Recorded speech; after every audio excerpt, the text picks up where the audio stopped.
పులివెందులలో ఈ రోజు జరుగుతున్న రీపోలింగ్ ను వైఎస్ఆర్సీపీ బహిష్కరిస్తున్నట్లు ఎంపీ అవినాష్ రెడ్డి ప్రకటించారు. చంద్రబాబు ప్రభుత్వం ఆపరేషన్ రిగ్గింగ్ ను చాలా గొప్పగా చేశారని మండిపడ్డారు. పులివెందులలో ఒక కొత్త సంస్కృతికి చంద్రబాబు తెరలేపారు. ఇదే పరిస్థితి భవిష్యత్తులో చాలా చోట్ల చేయవచ్చు. ప్రజాస్వామ్యాన్ని కాపాడవలసిన బాధ్యత ఎన్నిక కమిషన్ పై ఉంది అంటూ ఘాటు విమర్శలు చేశారు.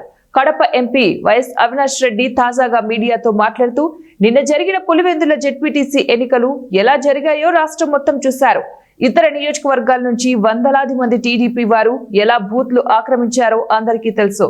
ఈ రోజు తెల్లవారుజామున 2 గంటలకు కేవలం 2 బూత్లలో మాత్రమే రీపోలింగ్ ప్రకటించారు. మేము స్పష్టంగా 15 బూత్లలో రీపోలింగ్ జరపాలని, కేంద్ర బలగాలతో ఎన్నిక జరపాలని మేము కోరాం. కేవలం తప్పించుకునేందుకే రాత్రికి రాత్రి కేవలం 2 బూత్లలో రీపోలింగ్ అంటున్నారు. అసలు ఏజెంట్లను కూడా బూత్ లోకి రానివ్వలేదు. అన్ని ఆధారాలు బయటకు వచ్చాయన్నారు.